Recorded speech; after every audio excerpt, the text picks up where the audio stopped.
Bahe ikaze bakunzi ba MC Kabos Empire, kanizere ko mumeze neza aho muherereye hose. Ya, kansuhuze abanyarwanda bari hirya no hino ku isi, kansuhuze abumva ururimi rw'ikinyarwanda, abanyamurenge, kansuhuze abarundi bo bakunda gukurikira iyi channel yanyu. Ya, mwese rero ndabasuhuje, by'umwihariko kansuhuza abanyarwanda bari imbere mu gihugu, kansuhuza abanyarwanda bari muri SADC, bari muri South Africa, bari za Senegal, za Cameroon, mu bice byinshi bitandukanye by'isi, za Canada, Amerika, mu Faransa, ahantu hose kabisa, Espagne, ndabasuhuje cyane, muri inshuti zacu z'akadasohoka.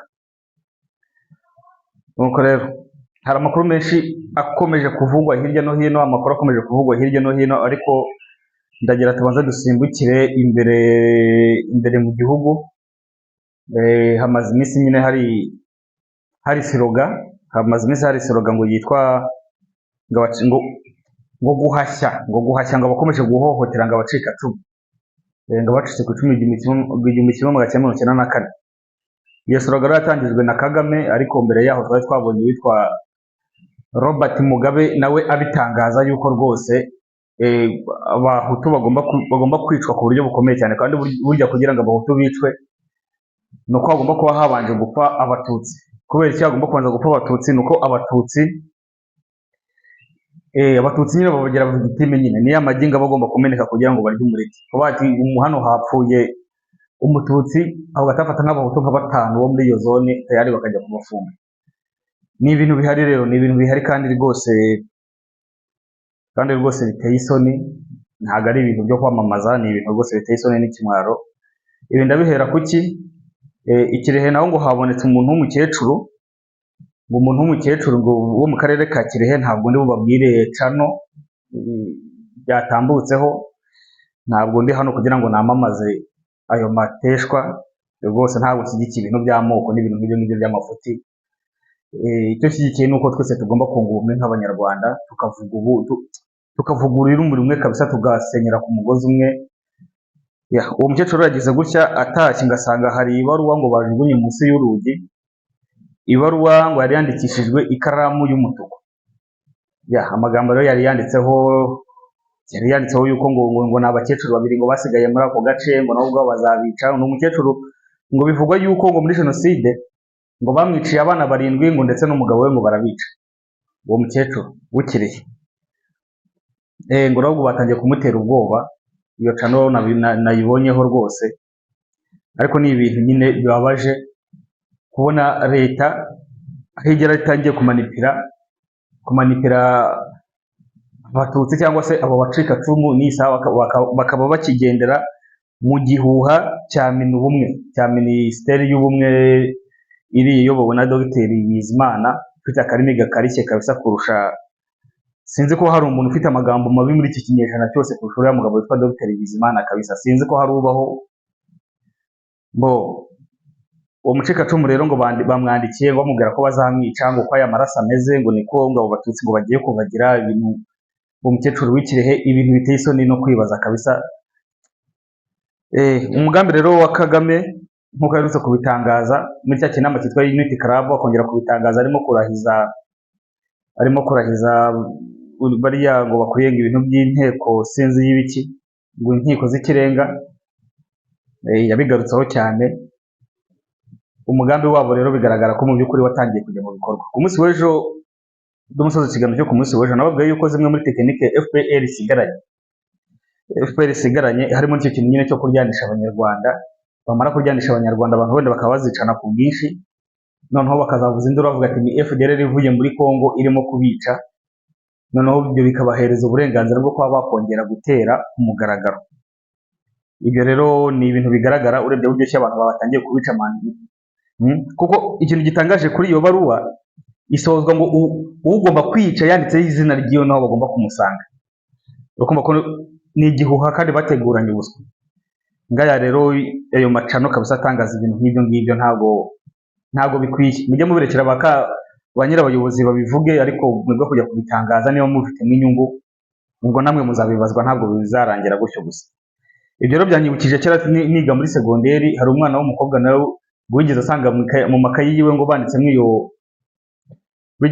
yasanze bamwandikiye iyo baruwa nyine imeze nk'iyo ngiyo kabisa, ngo bazabica ngo ibiki n'ibiki.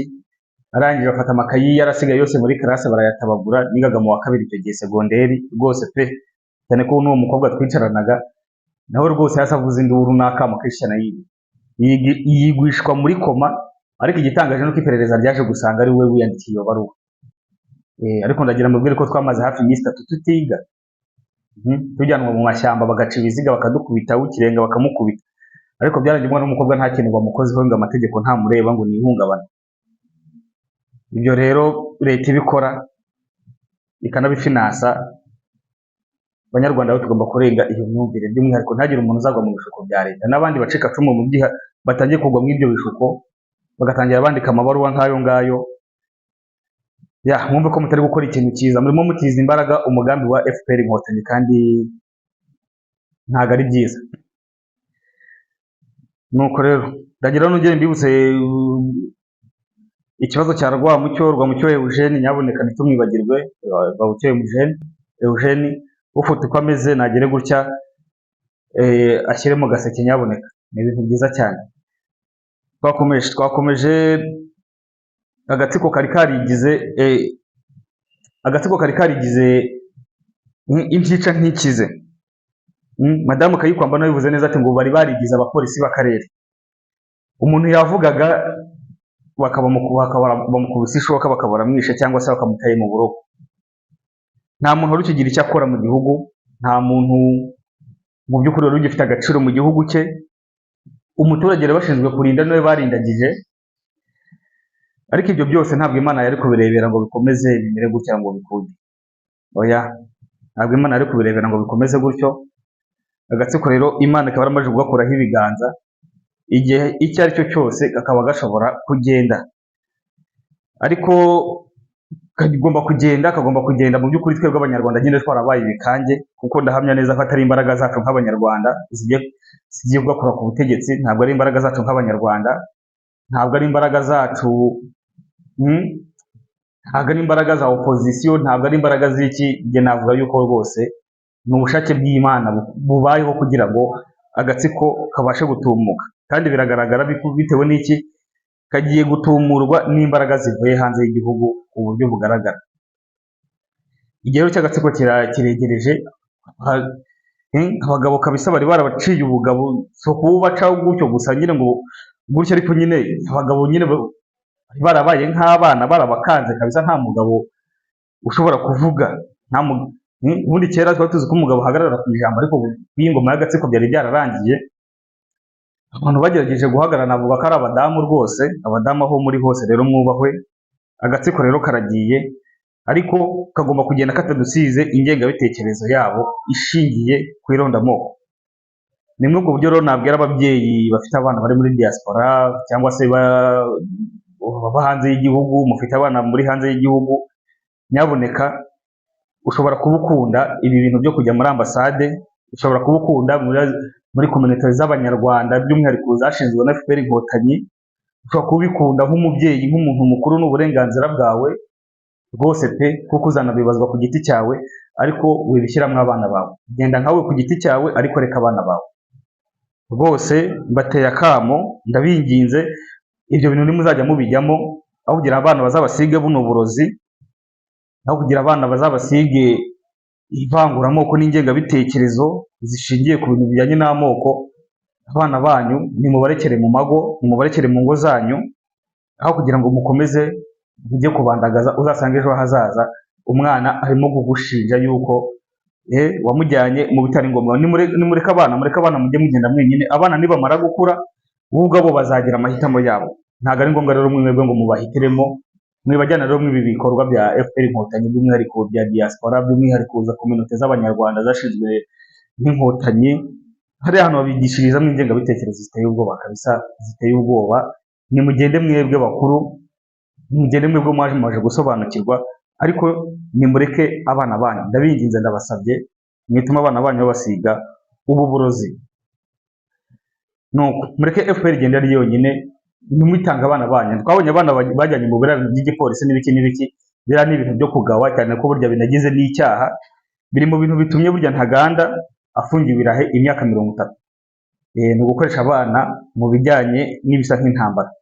Buriya muri mu bintu bitumye Ntaganda rwose yarakatiwe imyaka 30 irahe mu gihugu cy'Ubuholandi. Umuntu witwa Budome rero ubwo twagarutse turamera nkaho tusubira inyuma ho gatoya ku bijyanye n'amasezerano ya Rwanda bari gushyiraho umukono ku munsi wo ku itariki ya 15. Kuri ayo masezerano ya Rwanda byaje kurangira bipfuye. Ejo nababwiye operasiyo yose uko yagenze. Umuntu witwa Budome rero dukomeje kubona ko akomeje kuba nyine ingoma.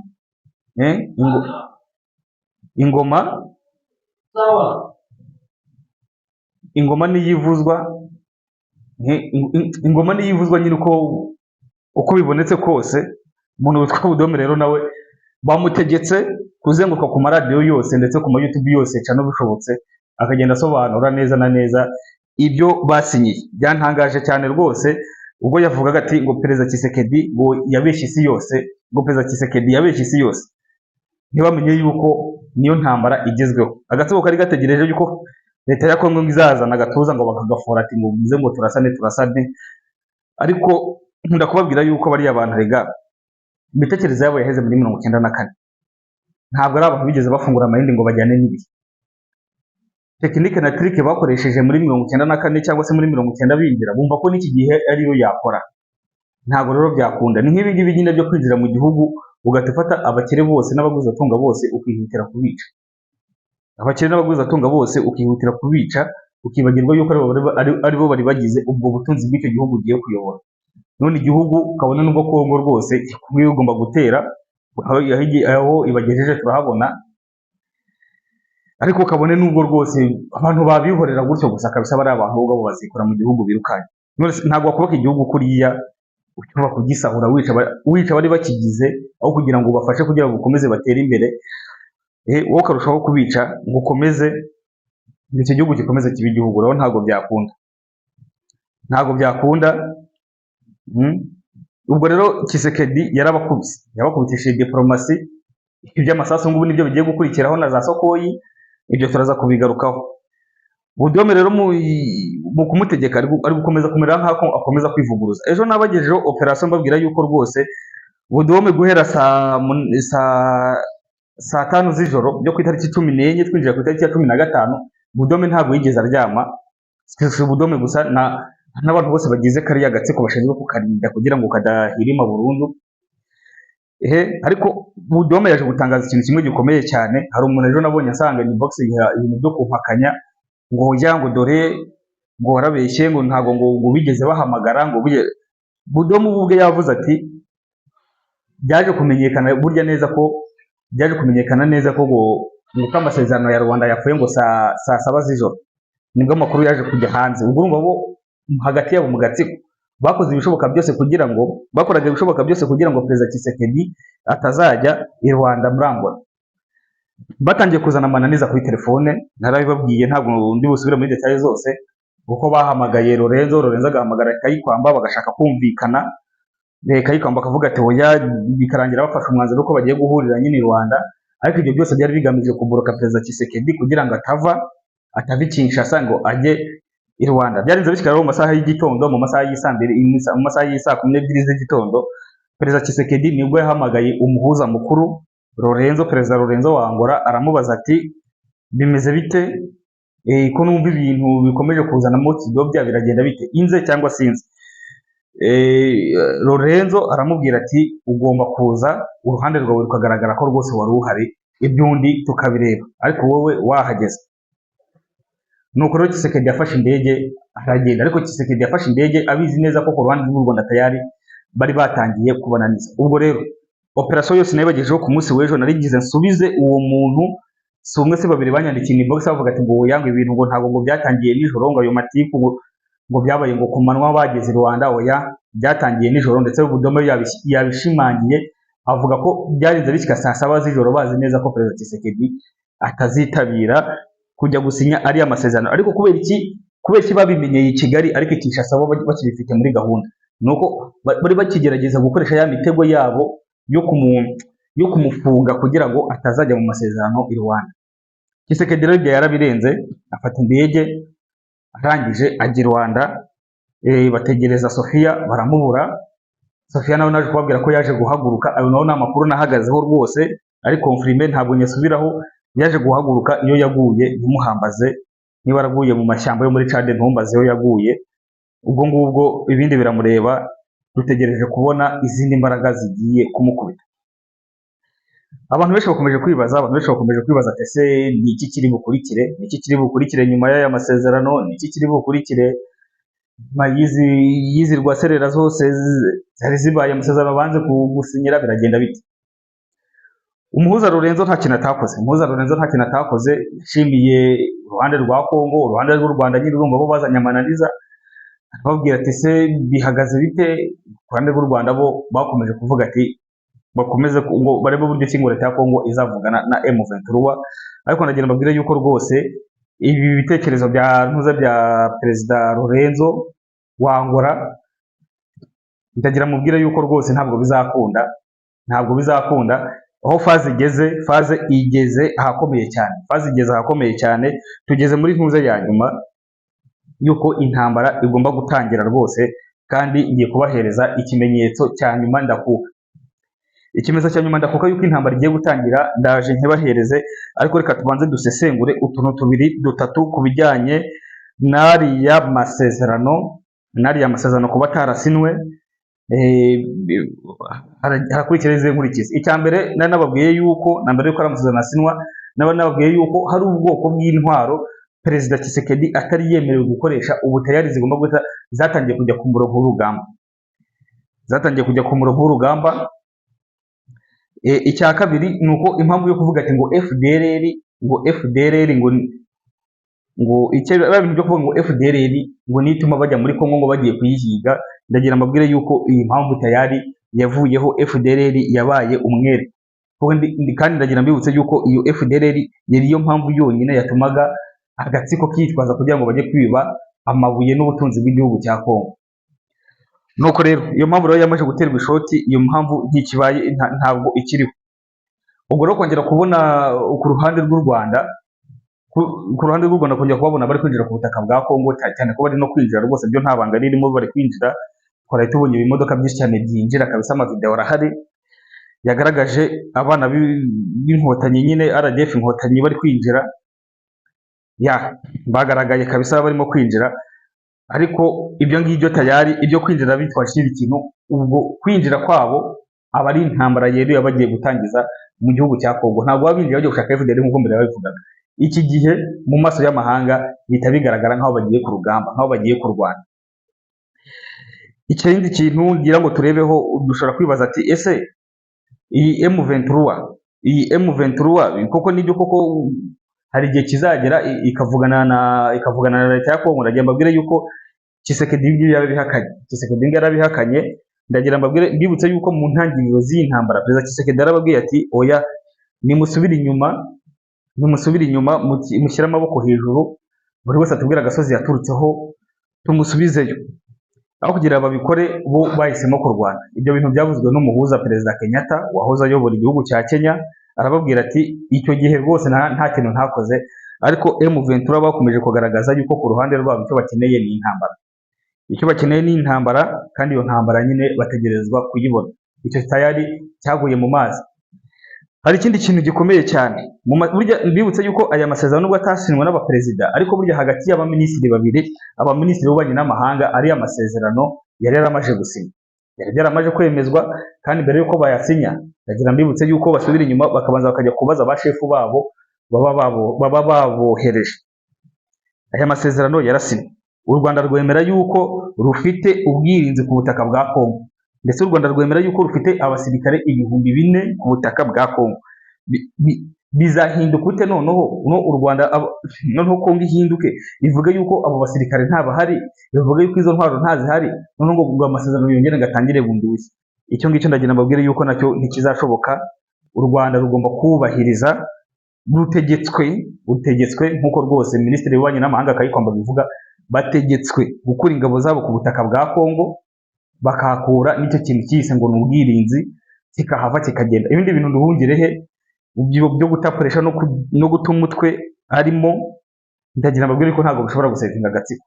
Musimbuke, ntabwo ushobora kujya kuri Facebook umara iminota ibiri utumvise ngo Nduhungirehe ikintu yavuze ngo gishya, ikintu yavuze ngo gishya, ibintu by'ibigambo biri aho ngaho bidafite epfo na ruguru rwose pe. N'umudakurikirana na politiki y'akarere, ibintu Nduhungirehe arimo kuvuga nawe ubwawe ubiteze amatwi utawumva ari ibintu by'abana kabisa, ndetse binateye n'iseseri. Ubwo rero u Rwanda rutegetswe kuko babyemeye, Minisitiri w'Ububanyi n'Amahanga bakabisinyira, Nduhungirehe akabisinyira, bagomba gukura ubwirinzi n'ingabo zabo mu gihugu cya Kongo, kandi hagahita hakurikizwa izindi ngamba zose zijyanye n'ubutabera. Biriya bintu bari kubyirengagiza, ariko burya dufite Minisitiri w'Ubutabera wa Kongo witwa Prosper Mutamba, mu minsi mike aradushyirira amategeko hanze agenga akanahana kiriya cyaha uwitwa Sofia yakoze yanga kujya gusinya amasezerano. Mu by'ukuri ibintu abaminisitiri bamazemo imyaka 2 agafata abandi baperezida 3 akabahindura utogoryi, bakirirwa bahagaze ngo bategereje Sofia, bikarangira ahatahageze. Kiriya ni icyaha mpuzamahanga, karana agasuzuguro ko mu rwego rwo hejuru. Biriya babikoze Habyarimana nyine muri 90, ntabwo ngo bishobora gukunda. Nicyo kintu nkunda kubabwira nyine, Inkotanyi ntabwo simbizi, imyumvire yabo nyine ni ya gikecuru, ni ya cyana nyine, niyo nguko kabisa. Ntabwo ari abantu biteguye kujyana n'ibihe, bitewe n'iki ibyo bakora byose bishingiye ku manyanga n'amatiku, nta kintu na kimwe bakora giciye mu nzira ya nyayo. Bo ibyo rero nabyo nuko nguko bihagaze, bategerezwa kubihakora, aho kugira ngo babikore gutyo bo barimo kongera ingabo, kandi ingabo ntabwo ziza gutyo gusa zidafite intwaro, ntabwo ariko bigenda. Birakomeye ariko urugamba rurimo rujya ku musozo, ntabwo urugamba rukomeza kumera gutya. Bose banyarwandakazi bakomeje kubabwira ati nimushyigikire abalideri banyu. Hari umulideri twaganiriye arambwira ati rwose umulideri twaganiriye rwose muramuzi namwe, ariko aravuga ati rega nimwitegure musengere itariki ya mbere z'ukwa 7/2025, itariki ya mbere z'ukwa 7/2025, iyo tariki abanyarwanda muyisengere. Umulideri burya yavuze nuko aba yabibonye, aba amaze kubona muri space uburyo ibintu bihagaze, aba yamaze kubona ko nta kirimo. Ni ngombwa rero ko natwe abaturage tugomba kumuteza tugomba kumutiza izo mbaraga. Muri ibyo bintu byose nababwiye haruguru, twarimo dusozera tureba neza byari bigize amasezerano ya Rwanda, ibiki n'inkurikizi zayo, ibyo kuvuga ati bazongera kugira. Ndagira mbibutsa yuko burya ibijyanye n'amasezerano cyangwa se no kugirana ibiganiro byo guhuza no guhosha intambara bibaho cyane, ariko bibaho n'intambara nyine iri kubaho. Ndagira mbabwire yuko buriya biriya bintu bizongera kubaho ari uko Kongo yongeye kurasa ku butaka bw'u Rwanda, mu gihe cyangwa se u Rwanda nyine rwatsinzwe burundu ku butaka bwa Kongo. Nicyo gihe Kongo izongera gusubira mu ariko izasubiraho bimeze bite? Ari agatsiko kari gupfukama none. Kongo acishije bugufi, icisha make, igira gute, ariko icisha make kugira ngo irebe ko ibintu byakoroha. Ndagira mbabwire yuko ku yindi nshuro agatsiko nimutakabona kagiye mu bintu by'amasezerano, kari gupfukama, kari kurira, kajwigira, base bazaba bariho, ntabwo bizakunda. Icyo cyo nacyo ntabwo bizakunda bitewe n'uko bariya abantu wagira ngo bo ubwabo kariya gatsiko, kamvuga agatsiko abantu munyumve neza iyo mvuze agatsiko, bamuze ba Kabarebe na ba Kagame na ba Biraka n'abandi bose na ba Sofia, ni abantu bategereje nka magana abiri. Kari agatsiko wagira ngo kubwako kiteguriyeho umuvumo wo kuzirimbura. Ukuvuga ki ni indagu za magayane byanze bikunze zigomba gukora akazi kazo. Rero naho mbabwira ko biriya bintu byavuye Rwanda n'ibitegereje, nk'uko umukunzi w'umupira w'amaguru aba ategereje ko ikipe yitsinda igitego kuri finali, atambwira ati ngo barimo kurwana ngo na Magayane FC. Yisanga mu makipe ari kurwana n'abiri, Magayane FC n'Inkotanyi FC. Inkotanyi zirusha kwica FC, nayo amakipe abiri, ninde uzatsinda undi? Ntabwo batsinda Magayane nyine, kandi biragaragara. Kubera iki? Amatwi yabo nyine ari mu rugo. Nta kundi rero byagenda, nta kundi byagenda kabisa. Madamu Kayikwamba n'umuvugizi wa leta ya Kongo n'abandi bantu bose bahagarariye guverinoma ya Kongo mu bijyanye na minisiteri y'ububanyi n'amahanga na za maneko zishinzwe kureba ibibera mu mahanga, ubwo ni za maneko zo hanze y'igihugu cya Kongo, tayari bahamagaje inama ikomeye cyane,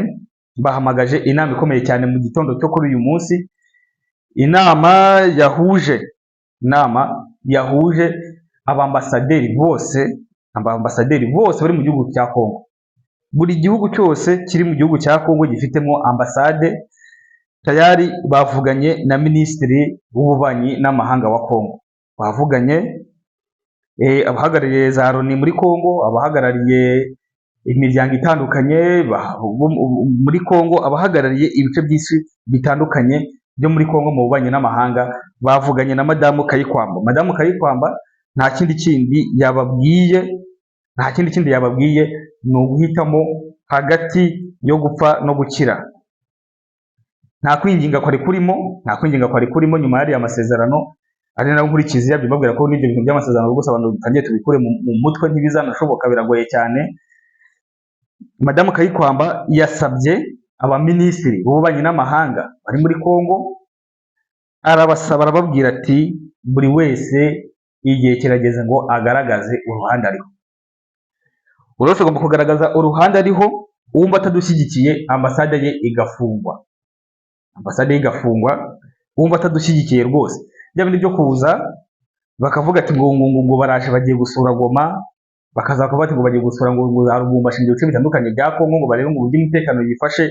Icyo gihe cyarangiye muri Kongo, Madamu Kayikwamba tayari yamaze kuvuza impanda, arababwira ati buri wese navuge uruhande ahagazeho, uwumva atadushyigikiye ari ku ruhande rwo hakurya, uwo nguwo tayari nafunge ambasade yiwe, azinge n'ibye yitahiye. Ntabwo tugikeneye ibintu byo guta umwanya, ntabwo tugikeneye ibintu by'ibiki n'ibiki. Enough is enough, ibintu birahagije, ibintu birarambiranye. Tayari yababwiye ati agatsiko twaragahenzahenze, tugafata hehe hose, tugafata hahandi biranga, tugafata hehe hose biranga, aho bigeze rero ntabwo twakomeza guhendahenda umuntu urimo kwica abaturage bacu. Tayari ni mwebwe mwakomeje kutubangamira. Turibuka nyine agatsiko ubwo katangiraga gukubitwa, Tshisekedi hari igihe yigize apanga indege agombaga kujya kurasa, ngira ngo ni mu kwezi kwa 9, yari byarangiye yamaze gushyushya indege, byarangiye muri ya minsi yoherezaga za Sokoyi mu kirere cy'i Kigali. Icyo gihe Tshisekedi yari yiteguye kurasa u Rwanda, byari byarangiye kabisa. Turibuka ko Amerika ariyo yaje yirukanka igataka isaba seserefe, iyo seserefe bayigize iminsi 8, iminsi 8 ivamo icyumweru, iyo minsi 8 ivamo ukwezi kuvamo iminsi 30, bigenda biba birebire kugeza ubwo Tshisekedi yarebye akavuga ati reka ibi ntabyo, iyi ntambara akerura akayishyira mu biganza by'abaturage. Ari nayo mpamvu iyi ntambara tugomba kuyitsinda. Leta ya Kongo n'abanga karengane, iyi ntambara tugomba kuyitsinda. Bitewe n'iki? Iyi ntambara iri mu maboko y'abaturage. Umuturage burya nubwo avuga ati umuturage se ngo mufatira mbarigo, yanarwanisha n'ibuye. Ni henshi cyane hagiye habona revolisiyo rwose, abantu bakagenda bakituma mu mihanda. Abongereza bahatambuka mu bihugu bari barakoroneje, bakumva ahantu hose haranuka, bo ubwabo bakura indege bagataha bakagenda. Ntabwo revolisiyo igomba gukorwa gusa n'imitsi no kugira oya, ni igikorwa gitoya cyane. Icyambere nuko tugomba kumvira iki? Abarideri bacu, kandi abarideri bacu turabafite nyine. Wowe murideri wawe ninde? Mushyigikire. Ndagira buri munyarwanda wese akora umukoro umwe, ashakisha umurideri we, amubaze pura yawe ni iyihe, nicyo uteganya kuducyura, urabivuga iki? Ni inkungu ushaka, ni iki? Natwe tumushyigikire. Njye mfite umurideri wanjye, ntabwo ndi mubabwire hano, ariko nyine muramuzi, ariko njye mfite umurideri wanjye. Nawe rero nahawe ho kugira ngo ufate umwanya, ntukomeze kubaho mu kirere gutyo gusa, acyagisiga cyumvaga hano byahumuye kikiruka nka byajyana cyagikiga. Oya, igihe kirageze ngo nawe ushakishe umurideri wawe. Madamu Kayikwamba rero udukubitiye agatsiko kabisa, karagayitse gukubitwa n'umugore kabisa, ni ibintu by'agasuzuguro, ni ibintu bibabaje cyane. Rero Madamu Kayikwamba yabwiye abambasaderi, abadiplomate, abaki bose arababwira ati igihe kirageze. Nuko rero mureke mugani wa Kenneth ngo ivumbi ngo rizatumuke harya mu gihe cy'iki, mu gihe cy'imvura. Mureke ivumbi rizatumuke mu gihe cy'imvura, ntabwo bitinze kandi turatashye. Agatsiko kari karigize indakoreka, turibuka Kagame atubwira ngo ngo bizaca he, ngo bizanyura he, ngo mu mazuru se, mu kanwa se, simbizi. Sofia muribuka ibyo bidisikora bivuga, se mbashaka kubisubiramo, ibidisikuru byuzuye ubuswa bwinshi cyane, se mbashaka kubisubiramo kabisa. Ariko nyine Imana nyine imweretse ko ari Imana. Imana imweretse ko ari Imana. Ahubwo nitwe bw'Abanyarwanda tugomba gucana ku maso kugira ngo abo banyamahanga bagiye gukora, kuko Abanyarwanda ibigo byaratunaniye, twamanitse amaboko byararangiye, yego muri no minsi ya nyuma dutangiye gucana ku maso. Ariko nitwe bw'Abanyarwanda dukeneye gucana ku maso tukareba kure kugira ngo hatazagira umuntu bazaza kuduterekera ku butegetsi, batakusanga n'ubundi nta Kagame nta kanaka, n'ubundi bose icyabona kurirwa bicisha umuntu ufune na buhoro. Mu gucana ku maso rero ninjye nawe ni twese tugomba gucana ku maso, kuko zo impinduka zo zigomba kubaho. Ikintu dukeneye ni ukureba izina ry'iyi ntambara tukayihereza isoko, tukanabereza n'icyerekezo cyayo. Abadukurikirana kuri Musika Boss ntabwo muzatungurwa, iyi ntambara izabaho. None se igihugu cyacu kidashaka kumvikana bizagenda bite? Abaturage bazakomeza bapfushe bari kurebera gutya gusa? Ntabwo byakunda. Intambara rero irakomeje, muri Rubero, abana ba RDF inkotanyi bakomeje gupfa. Agatsiko ka M23 ndagira mbabwire yuko rwose kigaruriye ibice, nibyo koko kigaruriye ibice, kigaruriye imihana ishyika kuri 4 rwose muri za Rubero. Bigaruriye imihana ishyika kuri 4, ariko muri kuyigarurira FARDC iyo hageze ahantu hari abaturage ndagira ngo burya mbibitse yuko yo ubwayo isubira inyuma, ikongera ikagaruka ije kubakubita. Uko ruce n'undi bafashe ntabwo ushobora kutumara n'icyumweru, ntabwo ushoboka, kuko mu minsi iri imbere FARDC na Wazalendo baraza batakongera gute bahite ko babarangiza. Ubwo rero Wazalendo kamubwira ati kabisa mushyiremo akabaraga kabisa, FARDC mushyiremo akabaraga, abantu bose mushyiremo akabaraga kugira ngo biriya bice byongeye gutakara byongeye kugarurwa. Ariko cyo ngicyo cyo gikomeye cyane, ngende no gusaba buriya cyane agatsiko nibura gakandagire muri ngo ibi bintu byo kurwana imyaka 2 mukamukandagiye mu mwaka wa 3 nta goma nta kavu nta mujyi n'umwe mufite, boya reka da mukandagire muri goma nyaboneka. Ndabibifurije mwagatsiko mwanga, dore ko nta cyiza mbifuriza, ariko icyiza mbifurije ni kimwe, mukandagire muri goma.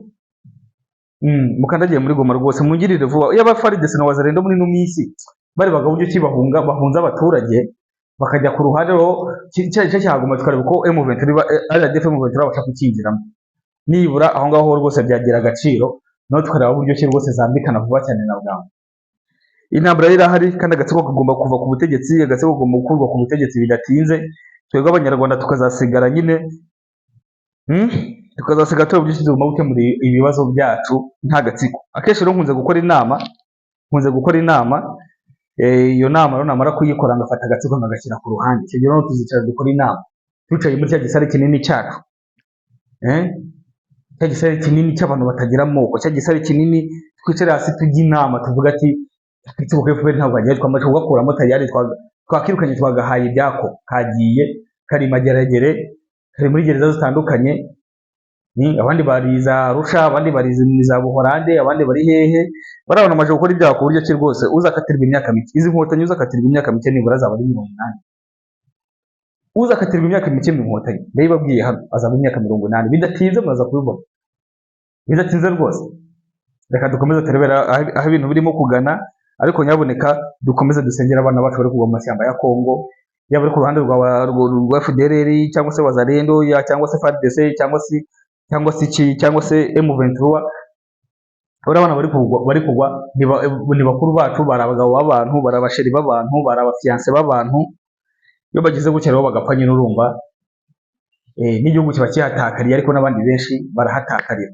Inama rero ya Kayikwamba guhamagara ambasade bose, ndagira mbabwire yuko rwose kuri njyewe agatsiko koretse igihugu cyacu n'ibyo bakoze mu gihugu cyacu babyiregere, harimo no guhereza Kongo uburenganzira bwo kudutera ku mugaragaro. Nuko rero akababwira mukande subscribe, like, share na commentaire. Iminsi mikuru iregereje, nyaboneka iminsi mikuru iregereje. Ushobora kunyura mu gikari ukavuga ati reka ngere gutya mbagurira agafanta karemewe nta kibazo rwose, nta mutima mubi. Ya, murakoze rero, ndabakunda cyane.